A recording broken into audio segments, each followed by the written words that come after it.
Hello നമ്മൾ ഒരുപാട് കുട്ടികൾ ഈ സമയത്ത് ഈ വർഷങ്ങളിൽ വിദേശത്ത് പോയിട്ട് അവരുടെ ഹയർ എഡ്യൂക്കേഷന് വേണ്ടി പോകുന്നുണ്ട്.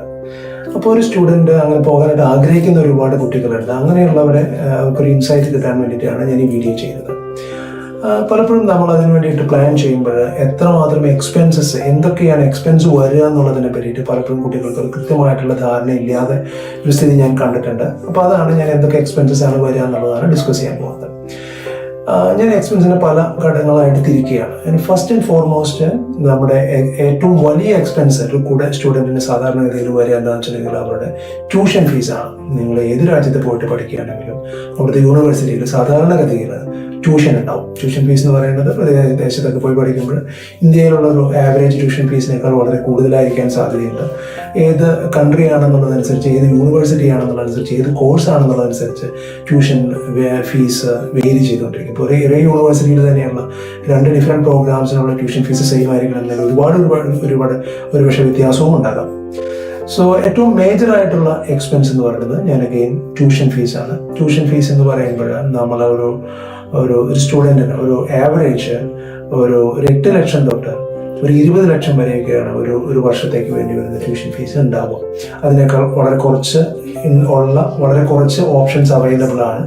അതിനേക്കാൾ കൂടുതൽ വരുന്ന കുറച്ച് കോഴ്സസും ഒക്കെ ഉണ്ട്. പക്ഷെ എങ്കിലും ഓൺ ആവറേജ് ഈ റേഞ്ചിന് മിക്കവാറും കോഴ്സുകൾ അവരുടെ ഒരു ട്യൂഷൻ ഫീസിന്റെ കമ്പോണന്റ് വരുന്നതാണ്.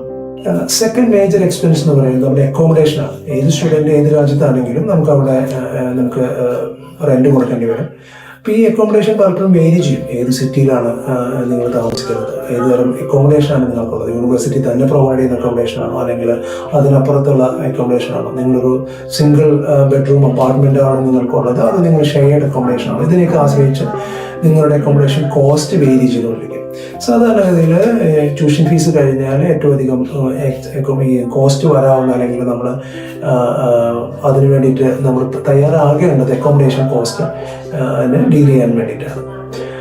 മൂന്നാമത്തെ മേജർ ആയിട്ടുള്ള എക്സ്പെൻസ് എന്ന് പറയുന്നത് നമുക്ക് വേണ്ടി വരിക എന്താണെന്ന് വെച്ചിട്ടുണ്ടെങ്കിൽ നമ്മുടെ വിസ അല്ലെങ്കിൽ ട്രാവൽ എക്സ്പെൻസ് ആണ്. ഇപ്പോൾ ട്രാവൽ എന്ന് പറയുന്നത് നിങ്ങൾ ഏത് രാജ്യത്താണെങ്കിലും നിങ്ങൾ ഫ്ലൈ ചെയ്തിട്ട് നിങ്ങൾ ആ രാജ്യത്തേക്ക് പോകേണ്ടി വരും. നിങ്ങളുടെ എയർ ടിക്കറ്റ് നിങ്ങൾക്ക് വേണ്ടി വരുന്ന ഒരു ട്രാവലാണ്. വിസ ഫീസ് എന്ന് പറയുന്നത് അഗെയിൻ വേരി ചെയ്തുകൊണ്ടിരിക്കും. ചില രാജ്യങ്ങളിൽ അത് താരതമ്യേന കുറവാണെങ്കിൽ 15,000 റേഞ്ചിലൊക്കെ ഉണ്ടാവുള്ളൂ ഇന്ത്യൻ റുപ്പീസ്.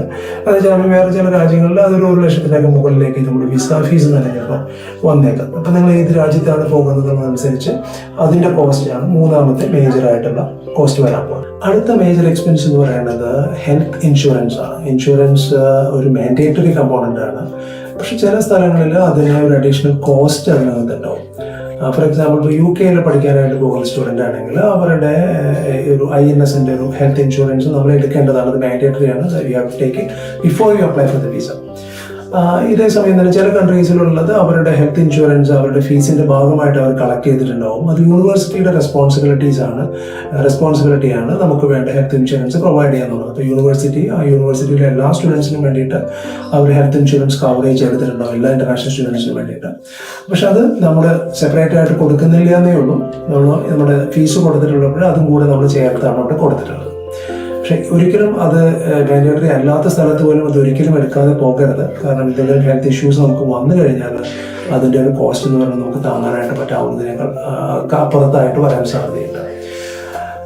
പിന്നെ വേണ്ടി വരുന്ന ഒരു എക്സ്പെൻസ് എന്ന് പറയുന്നത് നമ്മുടെ ഫുഡ് അല്ലെങ്കിൽ ഗ്രോസറി എന്ന് പറയുന്നത്.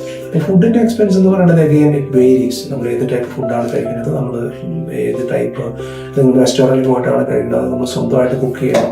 പലപ്പോഴും നമ്മളുടെ ഫുഡിൻ്റെ എക്സ്പെൻസ് പ്രത്യേകിച്ച് ഡെവലപ്ഡ് കൺട്രീസിലൊക്കെ നമ്മൾ ചെയ്യുമ്പോൾ നമ്മൾ കുക്ക് ചെയ്യുന്നതും സെൽഫായിട്ട് കുക്ക് ചെയ്യുന്ന എക്സ്പെൻസും, ഗ്രോസറി വാങ്ങി നമ്മൾ കുക്ക് ചെയ്യുന്നു, അങ്ങനെ വരുന്ന എക്സ്പെൻസും നമ്മൾ പുറത്ത് പോയിട്ട് ഭക്ഷണം കഴിക്കുകയാണെങ്കിൽ അതിൻ്റെ എക്സ്പെൻസ് തമ്മിലുള്ള അന്തരം വളരെ കൂടുതലാണ്. പലപ്പോഴും 10 times ഒക്കെ ആയിരിക്കും നമ്മൾ കംപ്ലീറ്റ്ലി കുക്ക്ഡ് ഫുഡിനെ നമ്മൾ ഡിപ്പെൻഡ് ചെയ്യുകയാണെങ്കിൽ, റെസ്റ്റോറൻറ്റ് ഫുഡിന് നമ്മൾ ഡിപ്പെൻഡ് ചെയ്യുകയാണെങ്കിൽ നമ്മൾ കൊടുക്കാനായിട്ട് പോകുന്നത്.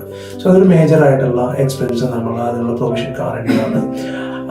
അത് എഗെയിൻ ഏത് കൺട്രി ആണെന്നുള്ളതനുസരിച്ച് പ്രകടമായിട്ട് വേരി ചെയ്തുകൊണ്ടിരിക്കും.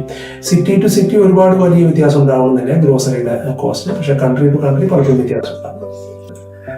അടുത്ത ഒരു മാൻഡേറ്ററി കമ്പോണന്റ് അല്ലെങ്കിൽ മാൻഡേറ്ററി ആയിട്ടുള്ള എക്സ്പെൻസ് ആണ് നമ്മുടെ ട്രാൻസ്പോർട്ടേഷൻ എക്സ്പെൻസ്. ട്രാൻസ്പോർട്ടേഷൻ ഞാൻ ഉദ്ദേശിക്കുന്നത് നമ്മൾ ഏത് സിറ്റിയിലാണെങ്കിലും ഏത് കോളേജിലാണെങ്കിലും ഏത് യൂണിവേഴ്സിറ്റിയിലാണെങ്കിലും നമ്മൾ പഠിക്കുമ്പോൾ അവിടെ നമ്മൾ താമസിക്കുന്ന സ്ഥലത്ത് നിന്ന് യൂണിവേഴ്സിറ്റിയിലേക്ക് എത്താനായിട്ട് നമ്മൾ പാർട്ട് ടൈം ആയിട്ടുള്ള വർക്ക് ചെയ്യുന്നുണ്ടെങ്കിൽ അങ്ങനെയുള്ള ട്രാൻസ്പോർട്ടേഷൻ, ആ കമ്മ്യൂണിറ്റിന് വേണ്ടിയിട്ടുള്ള എക്സ്പെൻസസ് ആണ്. പലപ്പോഴും പബ്ലിക് ട്രാൻസ്പോർട്ടിന് നമ്മൾ അവിടുത്തെ ബസ് സർവീസിന് അതിൽ നമ്മൾ റിലേ ചെയ്യണമെങ്കിൽ ട്രെയിൻ സർവീസിന് നമ്മൾ റിലേ ചെയ്യണമെങ്കിൽ അത് ഒരുപാട് കോസ്റ്റ്ലി ആകണമെന്നില്ല അവിടുത്തെ ജീവിത നിലവാരം വെച്ച് നോക്കപ്പെടും. പക്ഷെ നമ്മൾ ഓൺ ട്രാൻസ്പോർട്ടേഷൻ ഉണ്ടെങ്കിൽ ചില സ്ഥലങ്ങളിൽ കുറച്ച് ഇൻറ്റീരിയറായിട്ടുള്ള സ്ഥലമാണെങ്കിൽ പലപ്പോഴും ഓൺ ട്രാൻസ്പോർട്ടേഷൻ ഒരുപക്ഷെ ഒരുപാട് റെക്കമെൻഡഡ് ആണ്. കാരണം നമുക്ക് ചില സ്ഥലങ്ങളിൽ ജോലി ചെയ്തിട്ട് തിരിച്ച് വീട്ടിലേക്കൊക്കെ വരച്ചുകഴിഞ്ഞാൽ ഓൺ ട്രാൻസ്പോർട്ടേഷൻ വേണ്ടി വരും. അങ്ങനെയാണെങ്കിൽ അതിനുള്ള ഫണ്ട് നമ്മൾ അഡീഷണൽ ആയിട്ട് കാണേണ്ടി വരും. പബ്ലിക് ട്രാൻസ്പോർട്ടേഷൻ പല യൂണിവേഴ്സിറ്റികളും അവരുടെ ലോക്കൽ സിറ്റി ആയിട്ട് എഗ്രിമെൻ്റ് ഉള്ളത് കൊണ്ട് അവരുടെ യൂണിവേഴ്സിറ്റി ഫീസിൻ്റെ ഭാഗമായിട്ടാണെങ്കിലും ഡിസ്കൗണ്ടഡ് റേറ്റിലുള്ള പലപ്പോഴും കുട്ടികൾക്ക് കിട്ടാറുണ്ട്. പക്ഷെ അതും ഒരു എക്സ്പെൻസ് ആണ്, നമുക്ക് നിർബന്ധമായിട്ടും നമ്മൾ കാണേണ്ട ഒരു പ്രൊവിഷനാണ് അതിൻ്റെ ബഡ്ജറ്റ് ചെയ്യുന്ന സമയത്ത്. അടുത്തതായിട്ട് ഞാൻ പറയേണ്ടത് നമ്മുടെ ഒരു പേഴ്സണൽ എക്സ്പെൻസസ് ആണ്. അതിനുള്ള പ്രൊവിഷനും നമ്മൾ കാണേണ്ടതുണ്ട്. അത് മേ ബി ലൈക്ക് മൊബൈൽ റീചാർജോ അല്ലെങ്കിൽ മൊബൈൽ ഫോൺ അല്ലെങ്കിൽ നമ്മുടെ ഈവൻ നമ്മളൊരു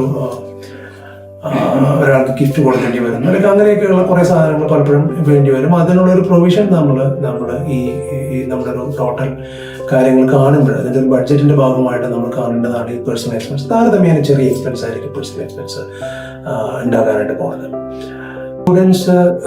സ്റ്റുഡൻസ് സാധാരണഗതിയിൽ പിന്നീട് വേണ്ടി വരുന്ന മറ്റൊരു എക്സ്പെൻസ് ആണ് അത് സ്റ്റഡി മെറ്റീരിയലിന് വേണ്ടിയിട്ടുള്ള എക്സ്പെൻസ്. ചില യൂണിവേഴ്സിറ്റികളിൽ നമ്മൾ അവരുടെ ഒരു പാക്കേജിൻ്റെ ഭാഗമായിട്ട് ട്യൂഷൻ ഫീസ് അല്ലെങ്കിൽ സ്റ്റഡി മെറ്റീരിയൽ അഡീഷണൽ ഫീസും ഒക്കെ നമ്മൾ ചിലപ്പോൾ പേ ചെയ്തിട്ടുണ്ടാവും. അത് എല്ലാ യൂണിവേഴ്സിറ്റിയിലും നമ്മൾ പറയണമെന്നില്ല. പലപ്പോഴും സ്റ്റഡി മെറ്റീരിയലിന് അഡീഷണൽ കോസ്റ്റ് നമ്മൾ കാണേണ്ടി വരും. അതിനുള്ളൊരു പ്രൊവിഷൻ നമ്മൾ ബഡ്ജറ്റ് ചെയ്യുമ്പോൾ നമ്മൾ കാണേണ്ടതാണ്. അത് അഗെയിൻ താരതമ്യേന നമ്മൾ മറ്റ് എക്സ്പെൻസസ് ഒക്കെ വെച്ച് നോക്കുമ്പോൾ താരതമ്യേന ചിലവ് കുറഞ്ഞിട്ടുള്ളൊരു പ്രൊവിഷൻ ആയിരിക്കും അതിന് വേണ്ടി വരും. വേറൊന്ന് നമ്മുടെ എക്സ്പെൻസ് നമ്മൾ കാണേണ്ടത് വർക്ക് പെർമിറ്റ് ഫീസാണ്. അതായത് ചില കൺട്രികളിലെങ്കിലും നമുക്ക് പാർട്ട് ടൈം ആയിട്ടൊക്കെ വർക്ക് ചെയ്യാനായിട്ട് പറ്റണമെങ്കിലും വേറൊരു വർക്ക് പെർമിറ്റിന് വേണ്ടിയിട്ട് നമ്മൾ അപ്ലൈ ചെയ്യേണ്ടതുണ്ട്. അപ്പോൾ അങ്ങനെ അപ്ലൈ ചെയ്യേണ്ടി വരുന്നുണ്ടെങ്കിൽ നമ്മൾ അതിൻ്റെ ഒരു ഫീസ് നമ്മൾ കാണേണ്ടതാണ്. എഗെയിൻ അത് താരതമ്യേന ചെറുതാണ്, പക്ഷേ എഗെയിൻ നമ്മൾ അതിനുള്ളൊരു പ്രൊവിഷൻ കാണണം. പിന്നെ എപ്പോഴും നമ്മൾ സ്റ്റുഡൻസിനെ ഞാൻ എപ്പോഴും അഡ്വൈസ് ചെയ്യാറുള്ളതാണ് നമ്മളൊരു എമർജൻസി ഫണ്ട് ഇതിനുള്ളൊരു പ്രൊവിഷൻ നമ്മൾ കാണണം. നമ്മൾ ഈ പറഞ്ഞതിലൊന്നും വരാത്ത ചില അൺഎക്സ്പെക്റ്റഡ് ആയിട്ടുള്ള ചില എക്സ്പെൻസസ് നമ്മുടെ മുമ്പിലേക്ക് കയറി വന്നേക്കാം. അങ്ങനെ വരികയാണെങ്കിൽ അത് കാണാൻ അതിനെ ഫേസ് ചെയ്യാൻ വേണ്ടിയിട്ടുള്ള ഒരു ഫണ്ടിൻ്റെ പ്രൊവിഷനും കൂടെ നമ്മൾ കാണേണ്ടതാണ്. ഇത്രയൊക്കെയാണ് ജനറലി ഒരു ബഡ്ജറ്ററി ഫേസ് സ്റ്റുഡൻറ്റ് അല്ലെങ്കിൽ ഒരു വിദേശത്ത് പഠിക്കാനായിട്ട് ആഗ്രഹിക്കുന്ന ഒരാൾ മുൻകൂട്ടി കാണേണ്ട എക്സ്പെൻസസിൻ്റെ ഒരു ലിസ്റ്റ് എന്ന് പറഞ്ഞതൊക്കെയാണ്.